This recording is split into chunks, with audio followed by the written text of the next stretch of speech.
अस्सलाम वालेकुम and a very warm welcome. आप देख रहे हैं आज पाकिस्तान। मैं हूं सिद्रा इकबाल। और जुल्म की इंतहा पे जब हम बात करना चाहें ना तो आपको अपने इर्द गिर्द ही कई ऐसी मिसालें मिल जाएंगी। मैंने आपको बताया था कि बेनज़ीर इनकम सपोर्ट प्रोग्राम की जो कि पूरी दुनिया पजीराई करती है, तकरीबन 2008 में जब इसको लॉन्च किया गया, 2010 में हमने देखा कि बहुत सारे लोग इसमें रजिस्टर्ड हुए। इसके लिए इंटेंशन या नीयत बहुत अच्छी थी कि जो सबसे आपका कमज़ोर तरीन तबका है सोसाइटी का, जिनके पास खाने पीने, अपने रोजमर्रा की अशिया के लिए, अपने गुजर बसर के लिए सहूलियात मैसर नहीं है, उनको एक स्टाइपेंड दिया जाए ताकि उनकी गुजर बसर हो सके, वो सरवाइव कर सके। आपको बताते चलें कि अर्लियर मैंने आपको बताया था कि इसको जब छाना गया तो तकरीबन 8 लाख लोगों के करीब नाम इसमें से अब एग्जिट कराने हैं, क्योंकि उनको देखा गया कि वो जो क्राइटेरिया मेंटेन किया गया था जिसके तहत बेनज़ीर इनकम सपोर्ट प्रोग्राम का कार्ड आपको मिलना था, उसके तहत वो पूरे नहीं उतरते थे या उनको जबरदस्ती किसी मद में डाला गया था।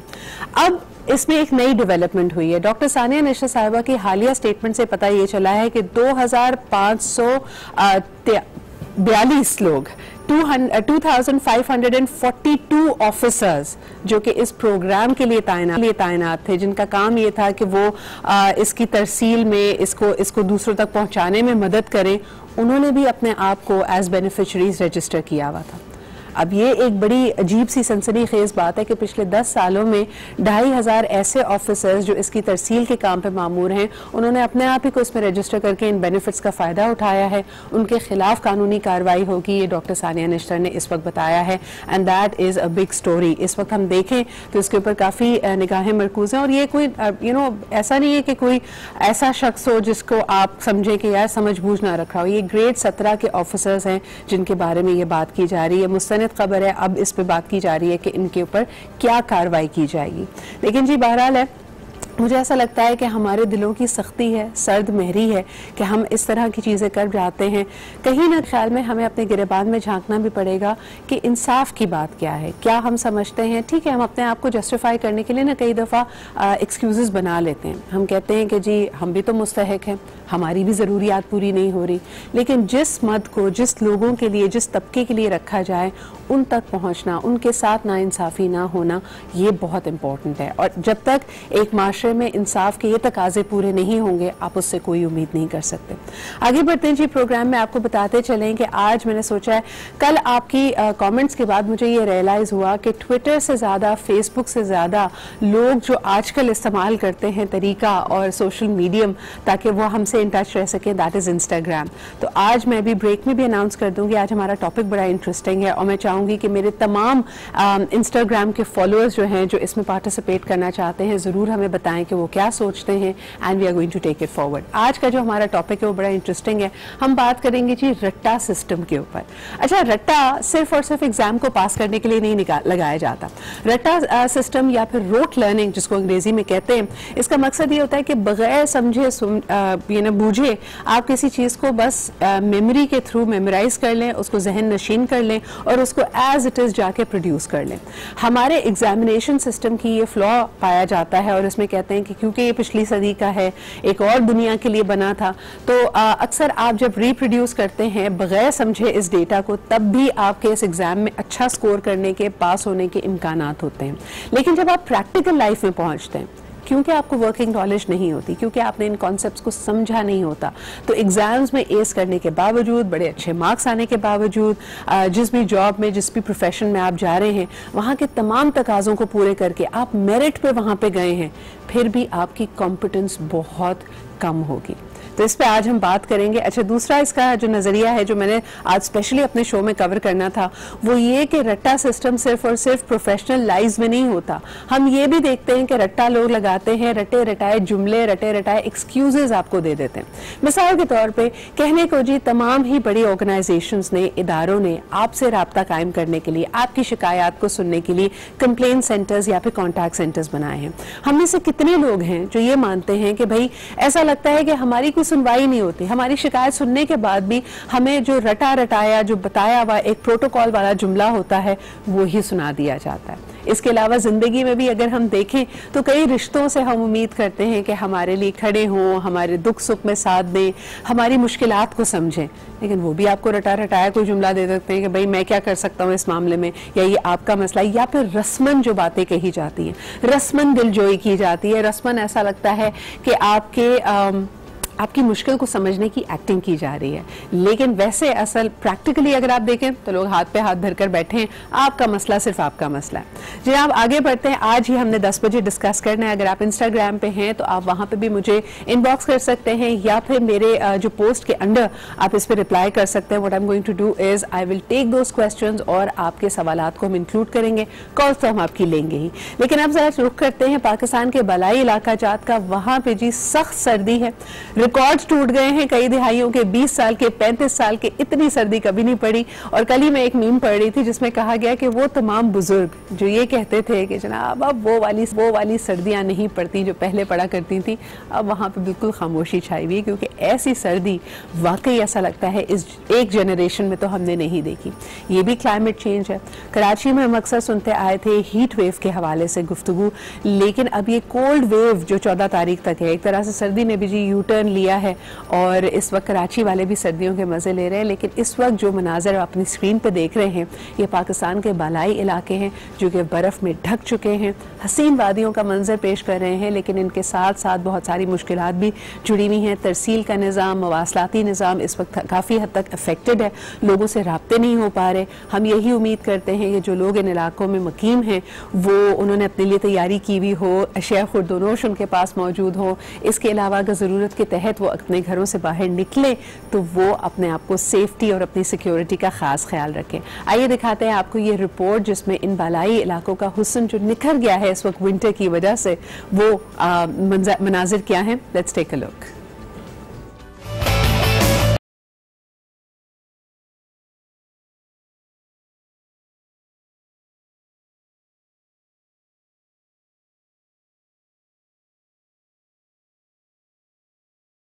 कहीं हल्की तो कहीं तेज बारिश, बलाई इलाकों में बर्फबारी भी वक्फे वक्फे से जारी।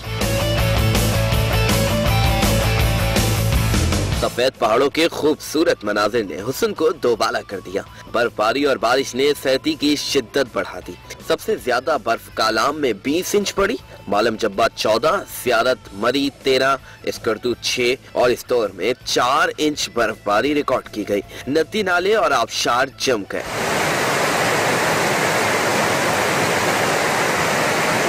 जबकि सबसे ज्यादा बारिश तुर्बत में 30 मिलीमीटर रिकॉर्ड की गई। महकमे मौसमियात ने इस्लामाबाद समेत खैबर पख्तूनख्वा, बलाई पंजाब, गिलगित बल्तिस्तान और कश्मीर में कहीं कहीं मजीद बारिश और पहाड़ी इलाकों में बर्फबारी का इम्कान जाहिर किया है। जी जनाब, आप देख रहे हैं कि गरम गरम पकवानों से, नट से और पता नहीं क्या कुछ चीज़ों से आप इन सर्दी को फाइट करने की कोशिश कर रहे हैं। हम तिब्बे नबी की नज़र से भी इसको देखेंगे, सख्त तरीन सर्दी में क्या करना चाहिए, क्योंकि आप जानते हैं कि रेगिस्तानी इलाकों में जहाँ दिन बहुत गर्म हुआ करते थे, रातें बहुत ठंडी थी, तो बहुत सारी ऐसी चीज़ें हम तक पहुँची हैं इस निस्बत से जो कि हमें इसमें हेल्प आउट कर सकती हैं। तिब्बे नबी की भी बात करेंगे, लेकिन इस वक्त आपको बताते चले कि पंजाब भर में, मैंने आपको पहले भी कहा था कि बंद है, 12 तारीख से स्कूल्स खुलेंगे। घर वालों की शामत आई हुई है। एक तो इतनी सर्दी है ना, बच्चों को बाहर भेज सकते हैं, घर में अगर हैं तो उनको डिसिप्लिन रखना बहुत मुश्किल है। इसके लिए भी हम टिप्स डिस्कस करेंगे एंड ऑफ कोर्स खित्ते की सूरत हाल पर भी नजर डालेंगे, जो कि हम देख सकते हैं कि उसमें कशीदगी मजीद बढ़ गई है। Tehran is relentless. President Trump को शायद इस वक्त काफी मुश्किलों का सामना है, क्योंकि पता नहीं उनके पास एक आगे कोहेरेंट प्लान है भी या नहीं। कल हमने ये भी देखा कि जब उनके उनकी जो कन्वेंशन है उनको हिट किया गया, उसके बाद जो रद्द अमल सामने आया, लोगों ने कहा कि वी रियली नीड टू सी, हम रिमोर्स नहीं करते। जो अमेरिकन लॉबी है वो इस बात पे बिल्कुल भी खाइफ या इस बात पे नादिम नहीं है कि जनरल सुलेमानी को जहां बहक किया गया, लेकिन उनके लिए ये अहम है कि ट्रंप एडमिनिस्ट्रेशन के पास अब अगला लाए अमल क्या है। इस पर हम बात करेंगे एक छोटे से ब्रेक के बाद।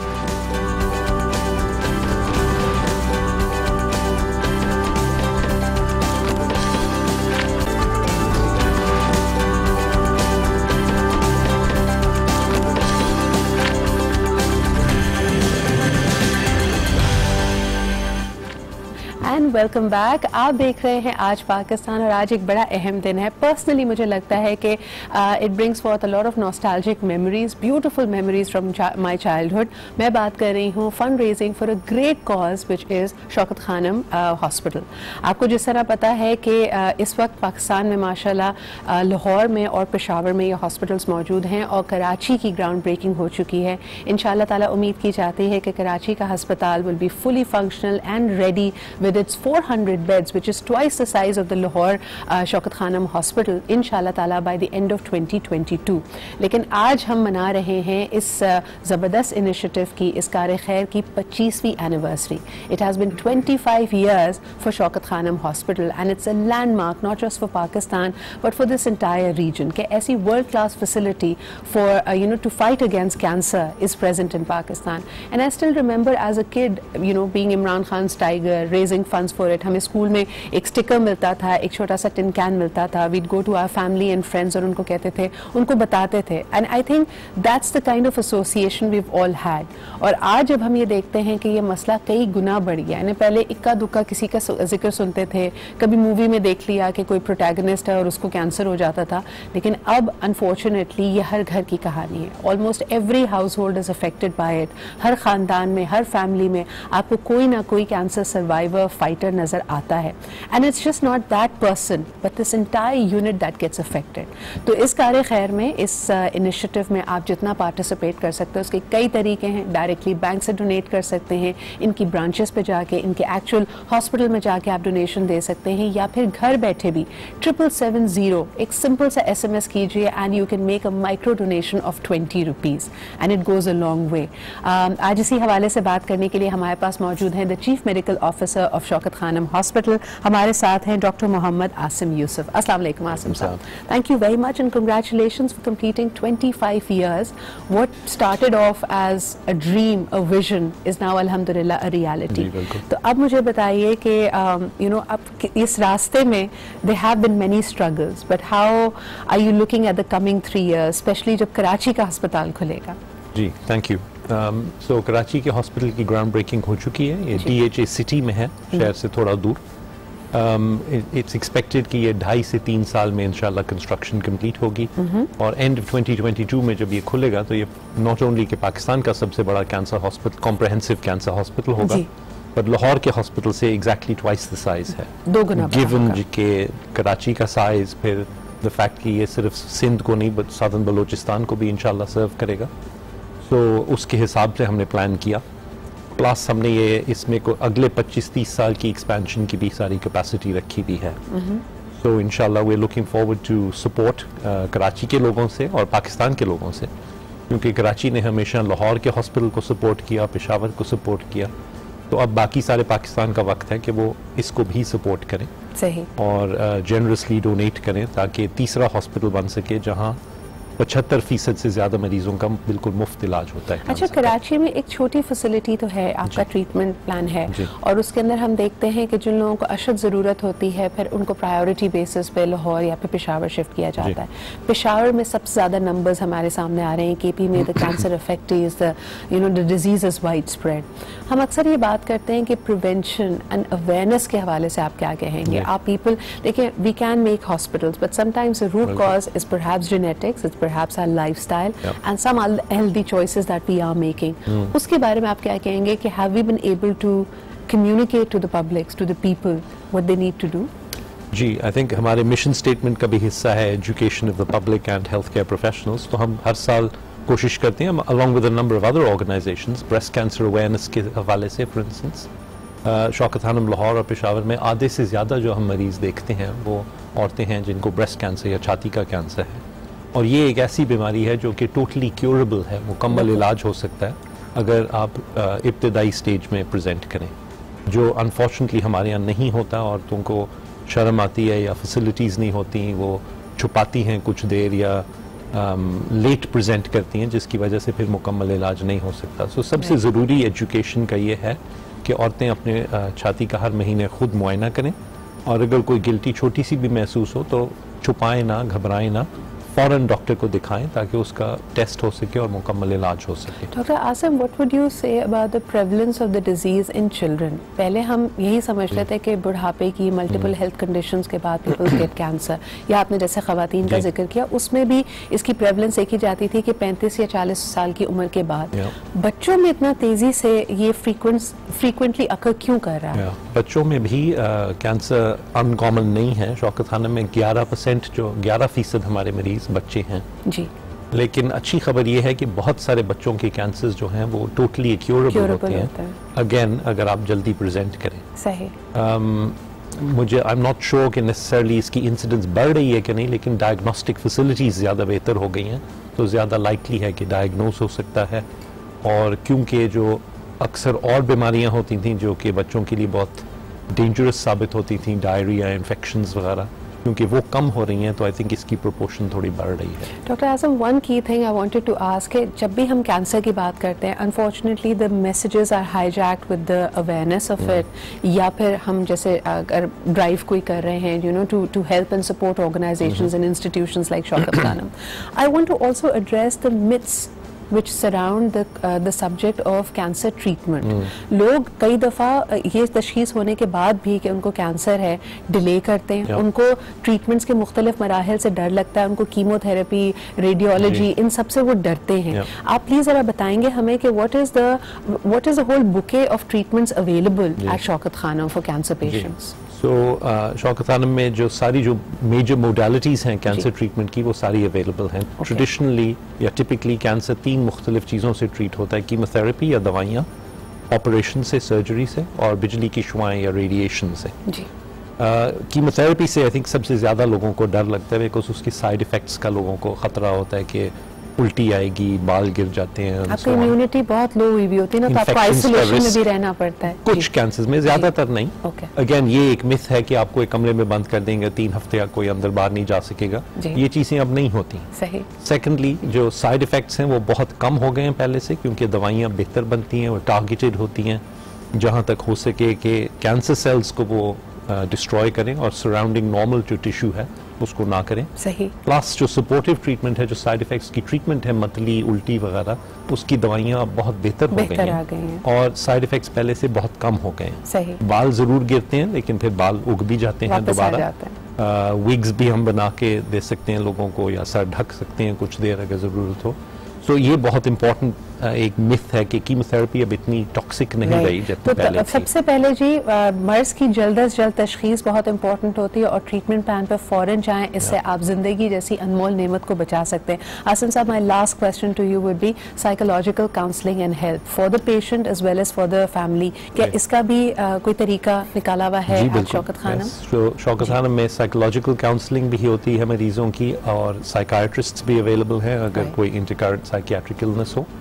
बच्चे खास तौर पे क्योंकि उनके पेरेंट्स भी बहुत अफेक्टेड होते हैं, तो हम पेरेंट्स को भी बिल्कुल हम तो पेरेंट्स को भी हम काउंसलिंग प्रोवाइड करते हैं।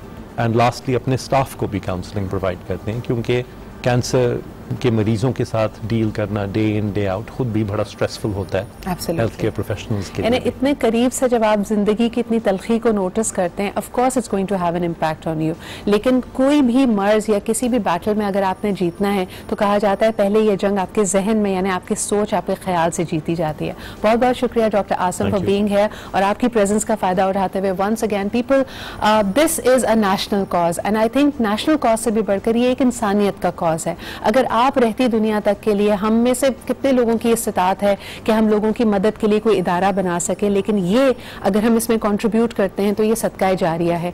जो भी आपकी इस्तिताअत है, जितनी भी आप इसके अंदर अपना हिस्सा डाल सकते हैं, you can directly approach a bank. इनके बैंक अकाउंट्स डिटेल्स सब आपके सामने वेबसाइट पे भी मौजूद होते हैं। आप जितना दिल खोल कर अतिया देना चाहें दैट इज ग्रेट, लेकिन अगर आप एक छोटा सा अतिया भी देना चाहें, ₹20, जिसमें मेरे ख्याल में आज आप एक बिस्किट भी नहीं खरीद सकते, एक चाय भी नहीं खरीद सकते, लेकिन that is going to go a long way, because कतरा कतरा करके समंदर बनता है। उसके लिए 777 इज द SMS नंबर। किसी भी नेटवर्क से इस नंबर पे आप एक ब्लैंक SMS अगर भेजते हैं तो ₹20 आपकी तरफ से शौकत खानम अस्पताल कराची के लिए फॉरवर्ड कर दिए जाते हैं। इसी के साथ हम बढ़ते हैं एक ब्रेक की तरफ। I hope that is going to be a great start for the day. कुछ भी नहीं करना ना आज, तो 777 पे एक SMS भेज के अपने दिन का आगाज बेहतरीन तरीके से कीजिए। एक छोटा सा break and we'll be right back.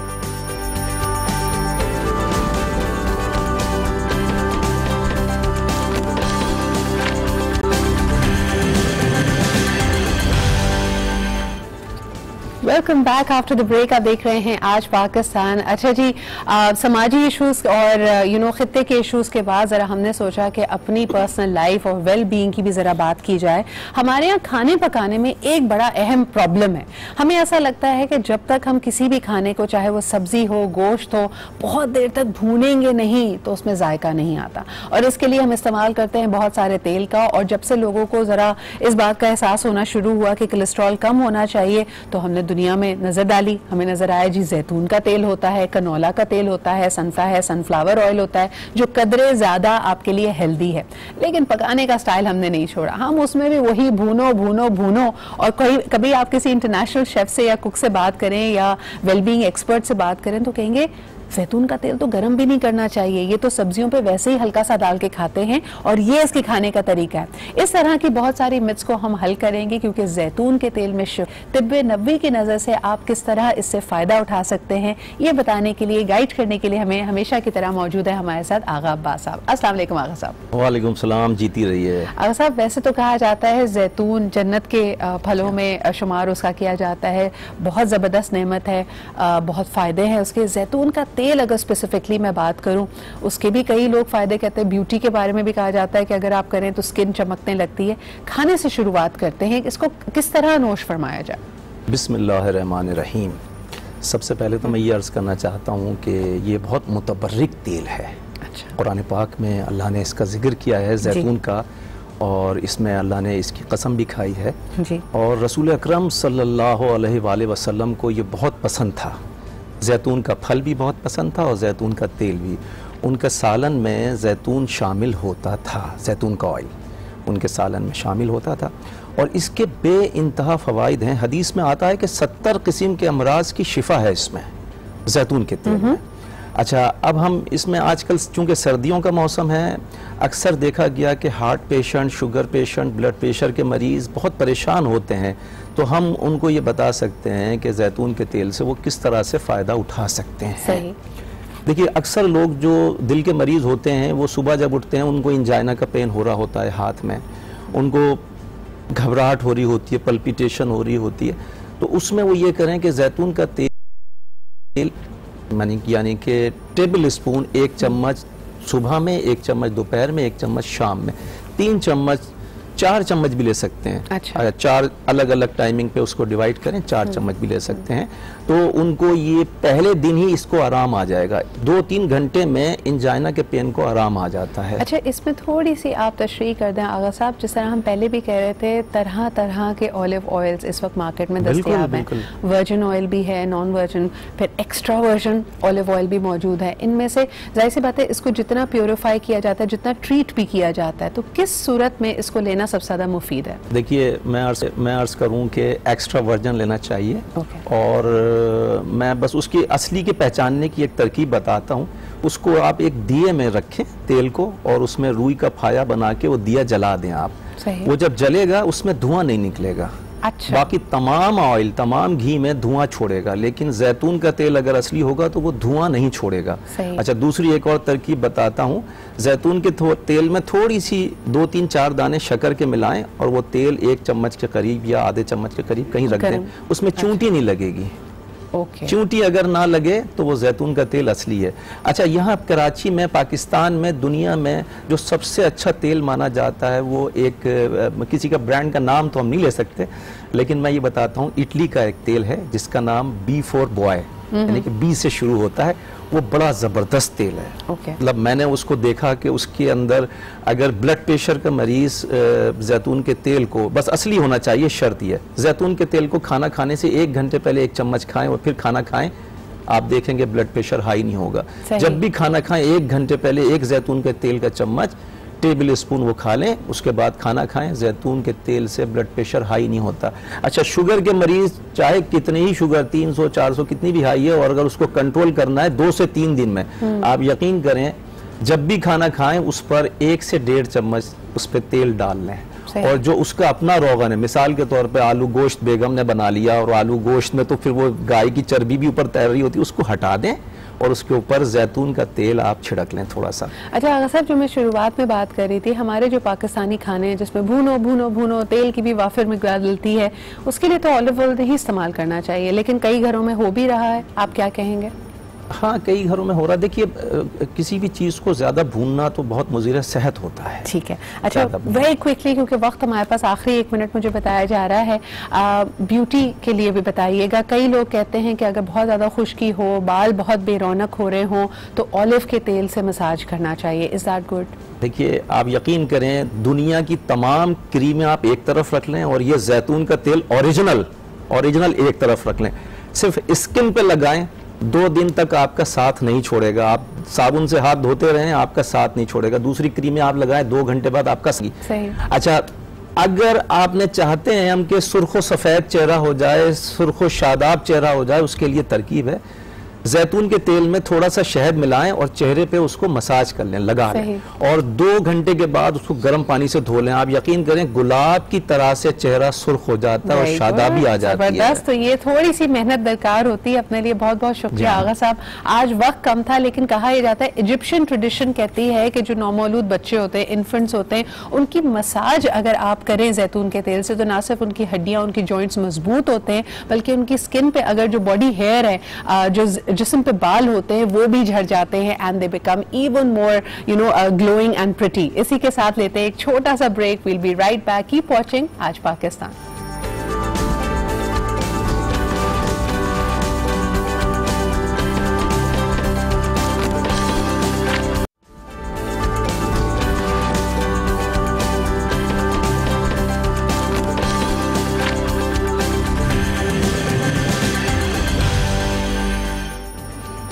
अस्सलाम वालेकुम एंड वेलकम टू आज पाकिस्तान। आज का टॉपिक जी बड़ा ही इंटरेस्टिंग है। हम बात कर रहे हैं रट्टा सिस्टम पे, यानी हमारे इर्द गिर्द जो सबसे होनहार स्टूडेंट समझे जाते थे, वो रट्टे के भी मास्टर होते थे। एटलीस्ट हम अपने लोकल सिस्टम में देखें तो यही हाल हमें नजर आता है। जिसने वो सारा सबक याद कर लिया जो टीचर ने कहा था और उसको एज इट इज प्रोड्यूस कर लिया, उन्हीं कॉमर्स एंड फुल स्टॉप्स के साथ जैसे टीचर ने बताया था, वो हमारे यहाँ गोल्ड स्टार पाता है।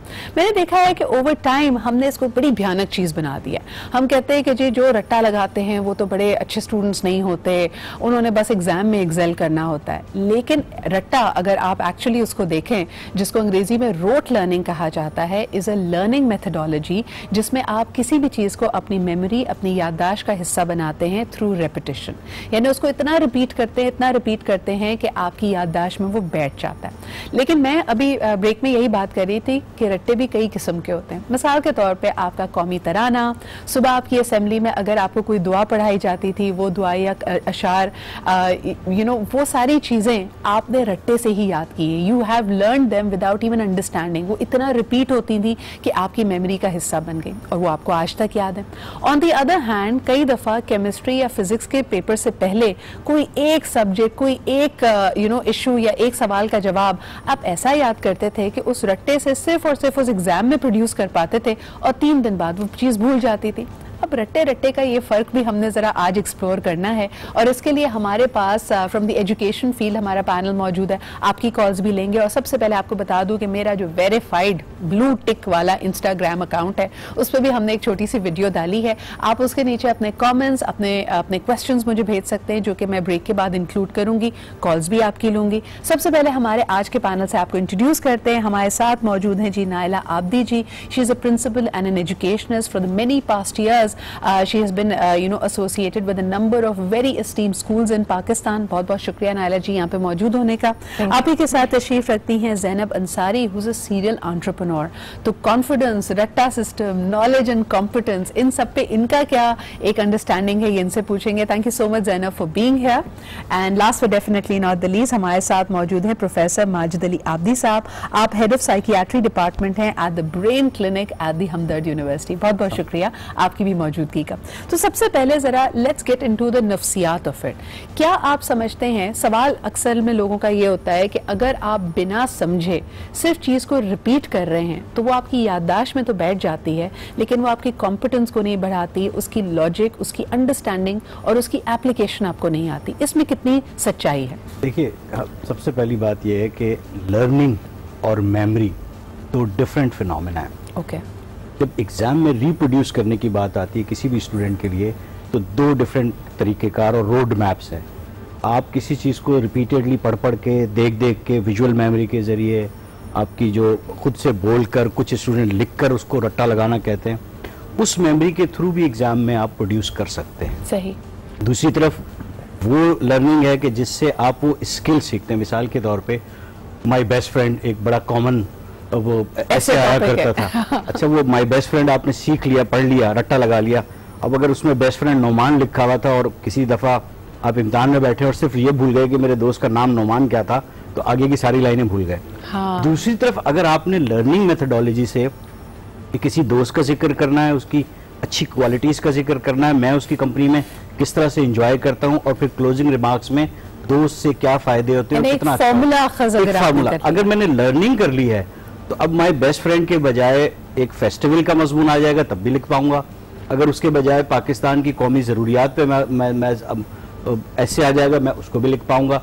लेकिन अगर मैंने रट्टा लगाया हुआ है, तो रट्टे में सिर्फ वही एक मजमून है जो मेरे दिमाग में मेमोराइज हुआ। ये जो अभी आपने बात की, तो वो जो फॉर्मूला अखज़ करना है, उसको भी तो you are committing that to memory through practice. उसका भी तो आपने एक फॉर्मूला बनाया है। क्या इसको भी हम रट्टा की एक किस्म ही कहेंगे? देखिए, कुछ मेमोरीज ऐसी होती हैं जो हमारी स्किल्स का हिस्सा बन जाती है। मिसाल के तौर पे हमने ड्राइविंग स्किल्स जब सीखी थी, हमें जिसने भी सिखाया था बार बार समझाया था कि क्लच क्या है, ब्रेक क्या है, और जब हमने वो सीख ली और अब हम इतनी दफ़ा उसको अप्लाई कर चुके हैं कि ड्राइविंग करते हुए हम फ़ोन पे भी बात कर रहे थे, यानी हमारे ब्रेन के अंदर वो जो मेमोरी है वो अब स्किल में कन्वर्ट हो चुकी है। राइट। सो जब मेमोरी स्किल में कन्वर्ट हो जाती है, फिर आप ज़िंदगी भर आपके लिए वो ठीक रहेगी। इसीलिए जो नए तरीक़ेकार जो लर्निंग के हैं, उसमें कहीं ना कहीं मेमोरी तो शामिल रहेगी ही, यानी रट्टे को आप माइनस या डिलीट नहीं कर सकते। अच्छा, अब इस लर्निंग प्रोसेस में रट्टा वो विंडो है जो आपके कंप्यूटर की बेस है।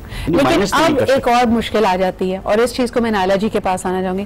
नाला जी, अगर आपने मेमोरी के थ्रू कोई चीज सीखी और आपने उसको, जैसे प्रोफेसर साहब कह रहे हैं कि उसको अपनी लर्निंग बेस बना लिया, आज की दुनिया में 2020 ऑनवर्ड्स कहा जाता है कि कामयाब इंसान वो है जो लर्निंग के साथ साथ अनलर्न और रीलर्न कर सके।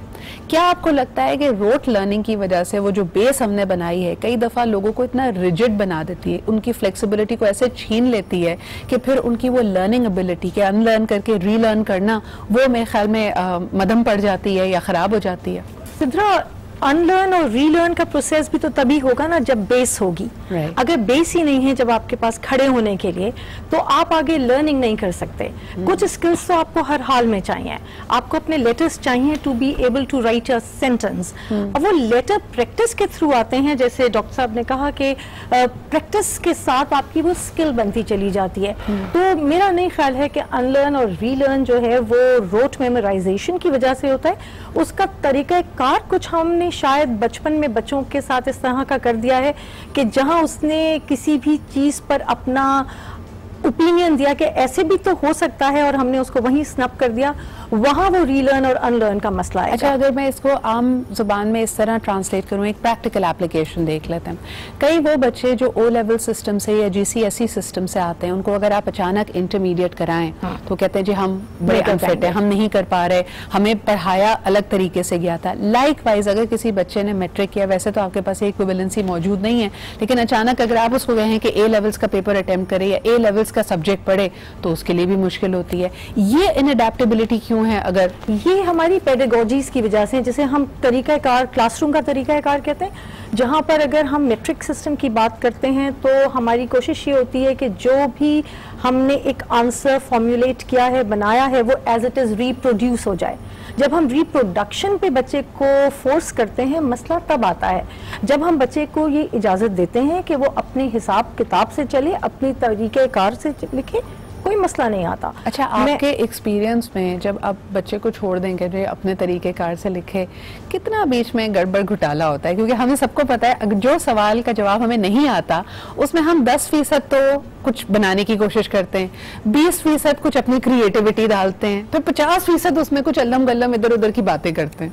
सिद्रा, एक सब्जेक्ट जिंदगी भर पढ़ाया है वो है इंग्लिश लिटरेचर। उसमें रोट लर्निंग है थोड़ी सी, जहाँ पे आपको टेक्सचुअल चीजें चाहिए, लेकिन जब तक बच्चे को छोड़ा नहीं जाएगा क्रिएटिविटी के लिए वो लिख नहीं पाएगा। हाँ। शेक्सपियर जैसे आपने कहा, शेक्सपियर की लाइंस तो जबानी याद करनी है, लेकिन जिस तरह से आप शेक्सपियर की जूलियट को देखेंगी मैं नहीं देखूंगी। अच्छा, वो हम शेक्सपियर का यहाँ पे जो जिक्र कर रहे हैं उसमें आपको बताते चलूँ कि मैंने ए लेवल्स में थिएटर भी पढ़ा था, one of my subjects was theatre.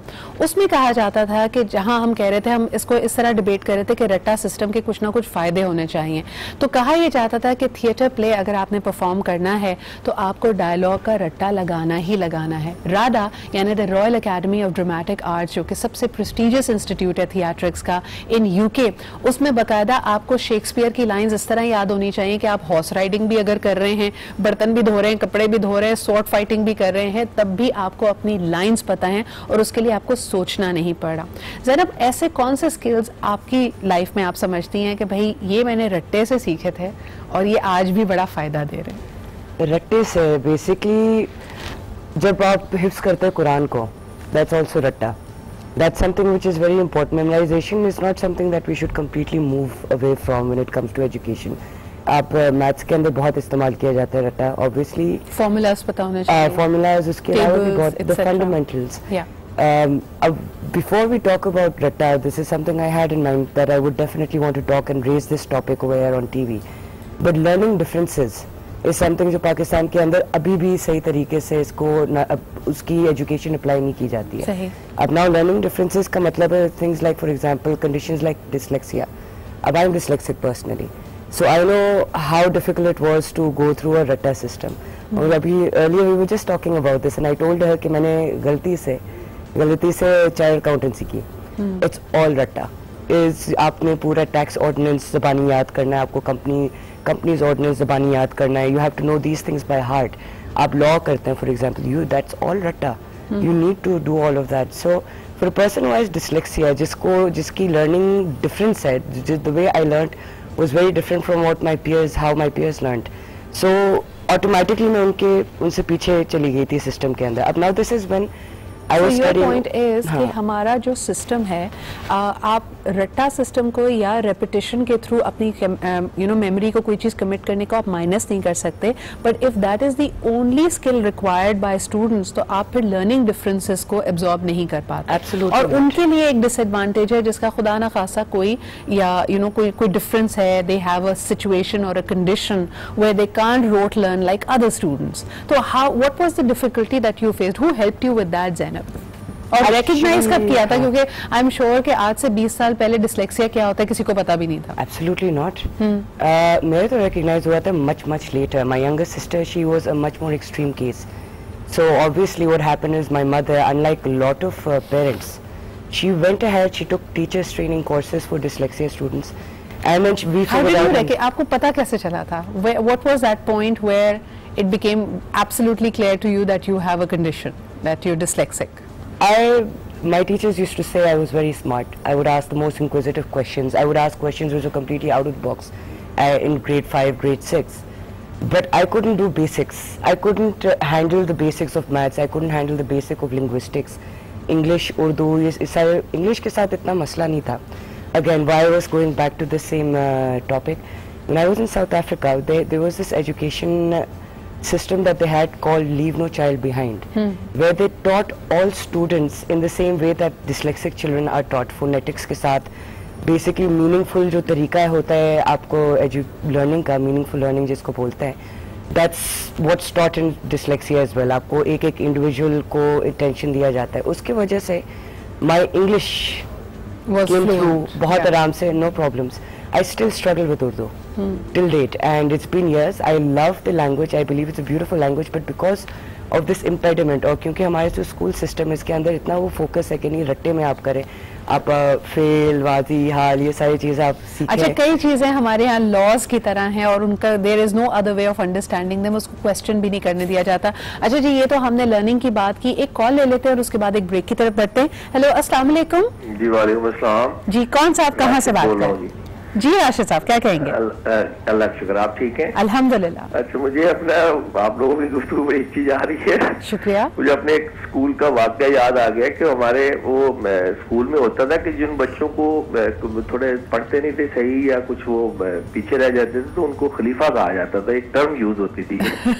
तो वो फिर रट्टा जब उन्होंने लगाना तो ऐसे लगाते थे, उनकी मिसाल मशहूर हुआ करती थी कि वो जैसे हेल्पिंग बुक्स होती हैं तो उस सवाल का जवाब उन्होंने लिखा तो वो ये भी लिखाते थे कि जी इसका आधा जवाब जो है सफा नंबर फलां पे देखें।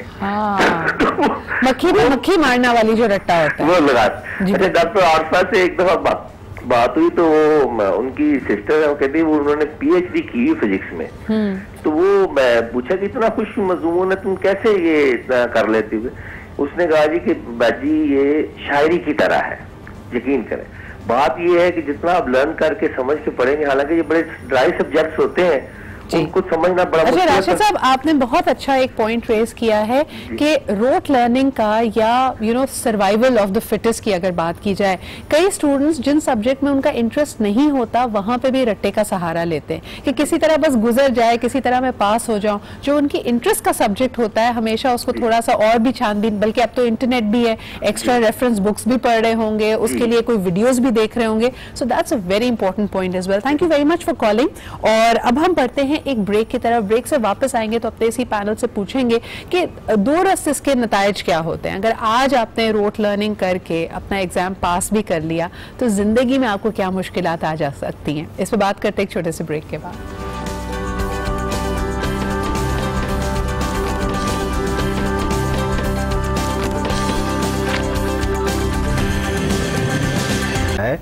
कि हम बच्चों को मजबूर कर देते हैं कि वो रट्टा लगा के रिप्रोड्यूस करे अगर उसने पास होना है, अगर उसने अच्छे नंबर लेने हैं, अगर उसने डिस्टिंक्शंस लेनी है। रिसेंटली मेडिकल कॉलेजेस के अंदर पूरे पाकिस्तान में एक नया सिस्टम लेकर आए हैं, ऑस्की का सिस्टम, जिसके अंदर स्टूडेंट्स को अब फाइनल ईयर और फोर्थ ईयर के एग्जाम्स में रट्टे वाली चीज़ें नहीं पूछते। अब स्टूडेंट्स को केस सिनेरियो दे देते हैं, हर स्टूडेंट अब डिफरेंट स्टेशंस पे जाता है और उस केस सिनेरियो को हल करता है। उसकी वजह से स्टूडेंट का पासिंग रेशियो बहुत अच्छा हो गया है। बहुत सारे स्टूडेंट जो बहुत अच्छे डॉक्टर बन सकते हैं, लेकिन इसलिए कि वो 6-6 पेजेस की थ्योरी नहीं याद कर पा रहे थे, उनके नंबर्स या उनकी पासिंग रेशियो कम हो गया था। सिमिलरली हैपनिंग पोस्ट ग्रेजुएशन में, जो कॉलेज ऑफ फिजिशियन सर्जन ने भी पोस्ट ग्रेजुएशन में जब से ऑस्की रखा है, जब से पासिंग रेशियो बढ़ता चला गया। This applies to all the fields. आप देखिए कि एमबीए में, साइकोलॉजी में अब केस स्टडी बेस्ड हो गया। चार्टर्ड अकाउंटेंसी में शायद पास होने का रेट इसलिए कम है, बहुत कम पढ़ पाते हैं, बड़े अरसे तक पढ़ते रहते हैं क्योंकि नहीं वहां पे कोई ऐसा रास्ता आपके पास मौजूद नहीं है। कॉलर हमारे साथ, उनसे बात करते हैं। हेलो, अस्सलाम वालेकुम।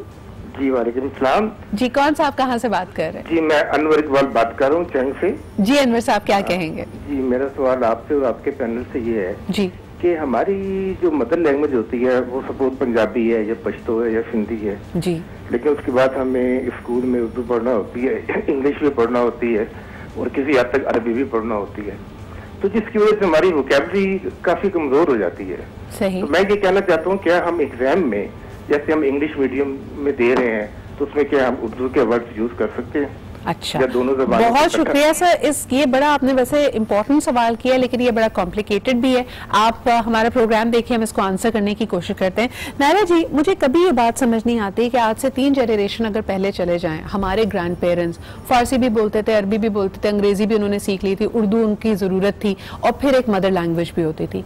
आज हमने अंग्रेजी और उर्दू और एजुकेशन सिस्टम को हवा बनाकर कहते हैं कि जी इसकी वजह से हम अपनी मादरी जबान या रीजनल लैंग्वेजेस को पीछे छोड़ते चले जा रहे हैं। Where do you see yourself in this debate? I think Sidra, ये बिल्कुल आपकी बात सही है। हमने अपनी मादरी जबान को या दूसरी जबानों को इसलिए पीछे छोड़ दिया है कि अंग्रेजी को हमने अपना सर के ऊपर सवार कर लिया, अपना बेंचमार्क बना लिया। जो जितनी अच्छी अंग्रेजी बोलेगा वो उतना तालीम याफ्ता हो जाएगा। आप किसी को इम्प्रेस करना चाहते हैं तो आप अंग्रेजी में बात करते हैं। किसी ने इंग्लिश सबको आती है, जो स्कूल जाएगा, जो कॉलेज जाएगा, उसने अंग्रेजी पढ़ी होती है। मे बी उसकी एक्सेंट में या उसकी प्रोनाउंसिएशन में कोई मसला होगा, लेकिन वो कोई प्रॉब्लम तो नहीं है। हम अंग्रेज से तो कभी नाराज नहीं होते जब वो उर्दू में मेरा नाम जो है वो कुछ अजीबो गरीब तरीके से नियाला करके बोलता है। हम कहते हैं अच्छा जी खैर है, उसकी ज़बान नहीं है। हमारा मसला हमारी अपनी कॉम्प्लेक्सिटीज भी हैं, हम बहुत ज़्यादा कॉम्प्लेक्स नहीं। इनका कहने का मतलब कि रट्टा स्टूडेंट्स इसलिए भी लगाते हैं क्योंकि अंग्रेजी, मिसाल के तौर पे अगर वालिदैन अंग्रेजी नहीं बोलते, बच्चे को एक इंग्लिश मीडियम स्कूल में डाल दिया है, अब घर में कोई गाइडेंस मिल नहीं रही, उसने बसूरत दीगर ज़ैनब अगर उस एग्जाम में पास होना है तो फिर जो लिमिटेड उसकी इंफॉर्मेशन है उस अंग्रेजी को वो रट लेता है और उसको रिप्रोड्यूस करने की कोशिश करता है। क्या आप समझती हैं कि ये वजह है?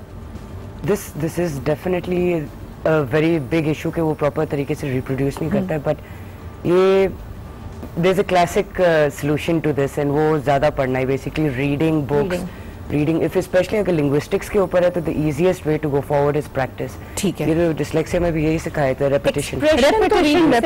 कई चीजों में आपको रिपीट, जैसे वो कहते हैं ना कि चैंपियंस भी अगर अपना ही रिकॉर्ड तोड़ने की कोशिश करते हैं, चाहे वो ट्रेनिंग हो, फिजिकल ट्रेनिंग हो, शेफ्स को आप देख लें, फोटोग्राफर्स को देख लें, कई स्किल्स को प्रैक्टिस करने के लिए, उसको परफेक्ट करने के लिए आपको उसको बार बार दोहराना पड़ता है। There is nothing wrong with that. एक और कॉलर हमारे साथ हैं। हेलो, अस्सलाम वालेकुम।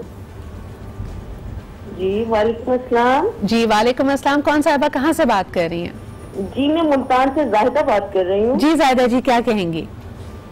जी मैं ये कहूँगी कि हमारा बच्चा तो बहुत जी, लेकिन मसला पता है क्या आ रहा है ना, उसे घर में तो चले वो फिर भी किसी न किसी तरह अपनी बात को बता देगा, कर लेगा, जैसा जी चाहे उसे घर में परमिशन मिल जाएगी, लेकिन स्कूल में उसे जिस तरह स्नप किया जाता है वो उसे मौका नहीं। एक टीचर के सामने 70 बच्चा बैठा हुआ है तो वो उसे अपना आइडिया शेयर करने का मौका ही नहीं देता। वो कहता है बेटा इतना ही सुनाएं जितना आपकी किताब में लिखा है, ये आपको बताया गया है। आप बड़ी अहम बात करिए जाहिदा जी। हम ब्रेक में भी बात कर रहे थे कि बच्चा रट्टा इसलिए लगाता है क्योंकि वो सवाल करने से घबराता है, और सवाल करने से घबराने की सबसे बड़ी वजह वही है जो आपने कहा कि उसको शर्मिंदा किया जाएगा, उसको तहजीक उसकी होगी, उसको एम्बैरस किया जाएगा। Thank you very much for bringing that up. Zainab, अगर बच्चा अपनी क्लासरूम में जो उसका लर्निंग फोरग्राउंड है ये डर महसूस करने लगे कि if I will ask a question I will be embarrassed, how will he learn? He will not learn, and actually this attitude will go with him into his workplace. This attitude goes with him to their relationships, and I've seen a lot of people who have been forced to submit during their school years. And वो आगे जाके personality they take it into their marriage lives, they take it into their relationships, and बहुत बाद में जाके they realize कि what are we doing? And they have to unlearn everything. जितनी भी कंडीशनिंग हुई है उनकी, ठीक है, तो ये आपकी पर्सनालिटी फॉर्म है, आपकी शख्सियत का हिस्सा बन जाती है। अगर आपको उस वक्त दबाया जाए, सवाल करने की आपको अपॉर्चुनिटी ना दी जाए तो जिंदगी के बहुत सारे मराहिल में आप सवाल करने से कतराते हैं। प्रोफेसर साहब, तो अब अगर इस चीज़ की आगही आ भी जाए, इस विशिष्ट साइकिल में तो हम फंसे हुए हैं ना। सिस्टम यही है, आगे अगर आपका कोई उस्ताद है, आपका कोई अफसर है, वो एक्सपेक्ट आपसे यही बिहेवियर कर रहा है, यही submissive attitude, what can we do? देखिए, अब इसमें कई चीज़ें, कई पहलू हैं इस बात के। सबसे पहले तो ये कि जो स्कूल के अंदर या कॉलेज में लर्निंग के फेज़ के दौरान जो लर्निंग हमारी होती है उसमें हमारी शख्सियत की डेवलपमेंट भी हो रही होती है। अगर इस किस्म के एक्सपीरियंस से कोई गुजर जाए और उसके बाद आगे ज़िंदगी में बहुत लंबा इम्पैक्ट वो छोड़ के जाती है। जो चीज़ें 18 ईयर्स से पहले हमने सीख ली होती हैं या हमारी हैबिट्स का हिस्सा बन जाती हैं, वो एक तरह से समझ लीजिए हमारे परमानेंट सॉफ्टवेयर्स बन जाते हैं, और फिर उनको इरेज करना या डिलीट करना या अनलर्न करना एक नहायत मुश्किल और लॉन्ग टर्म फिनोमेना है। इसलिए कोशिश हमारी ये होनी चाहिए कि बच्चों को, जब हम बहुत ज़्यादा फीस दे रहे हैं तो ये हमारा हक बनता है कि हम अपने बच्चों को ऐसे स्कूलों में दाखिल कराएं जहाँ एक क्लास के अंदर एक सर्टेन अमाउंट से ज्यादा बच्चे ना हो। मिसाल के तौर पे व्हाट अबाउट, ये आपकी बात बिल्कुल सही है, लेकिन इसके साथ साथ द वर्कलोड इटसेल्फ, देखिए ह्यूमनली भी तो कई चीजें पॉसिबल हो। नायला जी, नया ट्रेंड है 21 सब्जेक्ट्स में 18 सब्जेक्ट्स में ए लेवल्स करना। जब आपकी मिनिमल रिक्वायरमेंट 4 सब्जेक्ट्स की है, आप इतना वर्कलोड बच्चे पे डालेंगे, ह्यूमनली भी तो कोई चीजें पॉसिबल होती है ना कि आप नहीं पढ़ सकते। Not the only workload, because उसके बाद जब वो बच्चा वो सब कुछ कर लेता है तो फिर एक मौलवी साहब कुरान पढ़ाने भी आते हैं, फिर मौलवी साहब का वो भी आपने याद करना है, प्लस उसके बाद घर की कुछ चीजों के अंदर भी बच्चे को इन्वॉल्व किया हुआ होता है। बेटा ये हिसाब जो मैं लेकर आता हूँ शॉप से रोजाना, ये तो तुम ही लिखोगे। अब वो जो बर्डन एक्चुअली है, और फिर वो जो हमारे यहाँ बैग्स का बर्डन है ना, बच्चे जब सुबह स्कूल जा रहे होते हैं तो वो एक टीजिंग फिनोमेना है। अभी कुछ साल पहले एक इसी तरह की लर्निंग अपॉर्चुनिटी की मैं एक जापान के अंदर एक छोटा सा शॉर्ट कोर्स किया। वहाँ में एक स्कूल में ले जाया गया, प्राइमरी क्लास से सेकेंडरी तक के बच्चों के पास सिर्फ एक टैबलेट, इसके अंदर उनकी किताबें, books, copy, homework, targets, objective, सिर्फ उस एक टैबलेट। बल्कि इसी बात को मैं कंटिन्यू करते हुए, अ friend of mine was recently visiting from China. वो रीलोकेट हुई हैं और उनके बच्चों की फाउंडेशन ईयर्स वहाँ पे थी।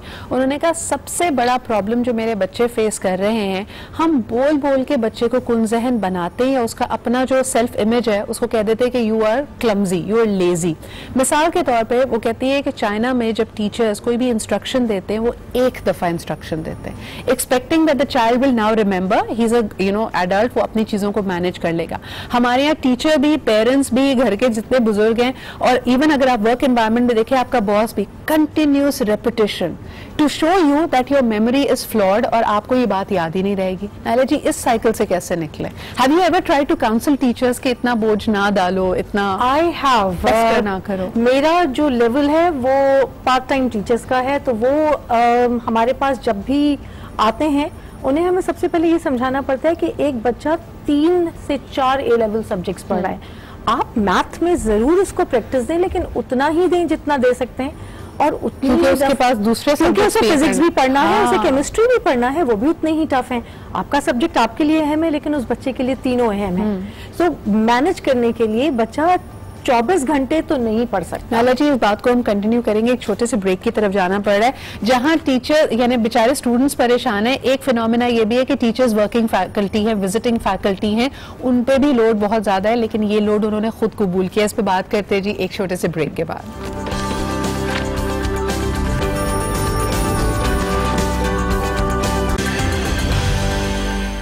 लेते तो उसको ग्रेडिंग सिस्टम पे ले आए हैं। अगर आपके 90% से अबव मार्क्स आ रहे हैं, वो ग्रेड 9 कहलाता है, फिर ग्रेड 8 कहलाता है। I feel that this is too much pressure. एक और कॉलर हमारे साथ है, उनसे बात करते हैं। हेलो, अस्सलाम वालेकुम। हेलो, अस्सलाम वालेकुम।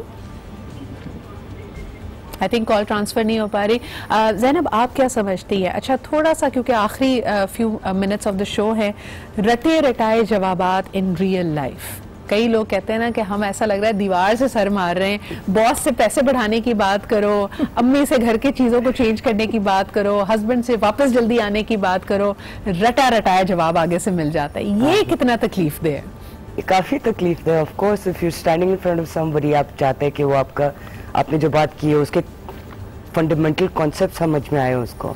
तो समझ में आ नहीं रहे बिकॉज उसके एक दिमाग में एक ब्रिक वॉल है, एक दीवार बन चुकी है, बिकॉज उनको यही चीज आती है। This is all they know, this is part of their muscle memory कि उनका इमीडिएट ये रिस्पॉन्स होगा। डिफेंसिव हो जाते हैं, डिफेंसिव भी हो जाते हैं, पर उसके अलावा भी यू सी दैट उनका एक बहुत रिजिड फॉर्म ऑफ थिंकिंग बन जाती है इसी तरीके से कि they don't accept your way of thinking. You trying to explain something to them, वो नहीं एक्सेप्ट करना चाहते हैं, आगे बात नहीं बढ़ती है, कम्युनिकेशन में बहुत मसाइल होने शुरू हो जाते हैं। Always found very interesting. Professor साहब, आपके पास आना चाहूंगी। एक तरफ हम इंस्टीट्यूशन बिल्डिंग की बात करते हैं, हम कहते हैं कि तकाजे होने चाहिए, प्रोसीजर्स, लॉज, लेकिन जब आप रूल ऑफ द लॉ को इतना रिजिड बना दें कि rather than it starts killing the purpose, लोगों की मदद करने के बजाय आप किसी ना किसी रूल रेगुलेशन की आड़ में उनको बेसिकली नो कह रहे हों, तब उसका हल कैसे निकाला जाए? देखिए, पहला बेसिक ह्यूमन कॉन्सेप्ट है कि rules and regulation are for the facilitation of human being. Institute की भी फैसिलिटेशन के लिए होने चाहिए, इंसानों की फैसिलिटेशन के लिए होने चाहिए, कम्युनिटी की फैसिलिटेशन के लिए होने चाहिए। आपकी बात बिल्कुल ठीक है कि कुछ जगहों पे रूल्स ऐसे बना दिए जाते हैं कि वो ह्यूमनली पॉसिबल ही नहीं होते हैं।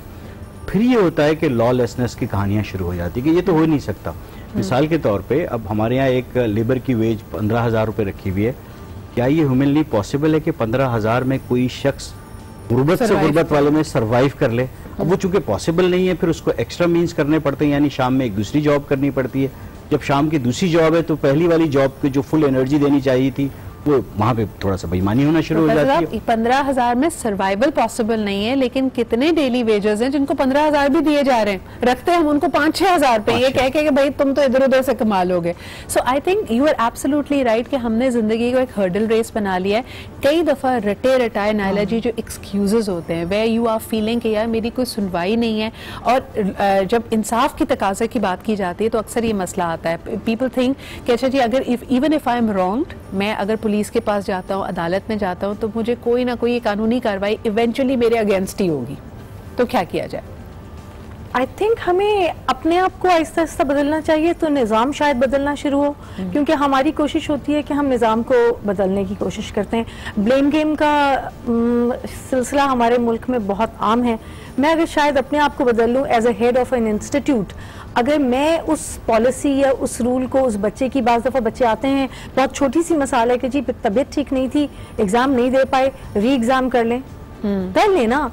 पॉलिसी है कि नहीं एग्जाम नहीं होगा, लेकिन कभी कभार कर लें, क्योंकि अगर मैं ये चीज़ चेंज कर लूँगी तो शायद वो जो बच्चा इम्पैक्ट हो रहा है वो आगे उसमें वो चेंजेस आना शुरू होंगे, उसकी लाइफ बदल जाएगी, वो अपने लेवल पे वही चीज़ चेंज करेगा। So I think couple of things we were very very clear कि इनकॉम्पिटेंस बच्चे की नहीं हमारी होती है, जब हम उससे सवाल करने की सलाहियत सीख लें और उसको सिर्फ थ्राइव और सर्वाइव करने का एक ही एक तरह से कहते हैं ना जड़ी बूटी या मैजिक स्पेल दे दें कि बस तुम रट लो और पास हो जाओ। वी आर नॉट कंसर्न कि उसको कुछ समझ आ रहा है, वो खुश है, वो मुतमईन है या नहीं।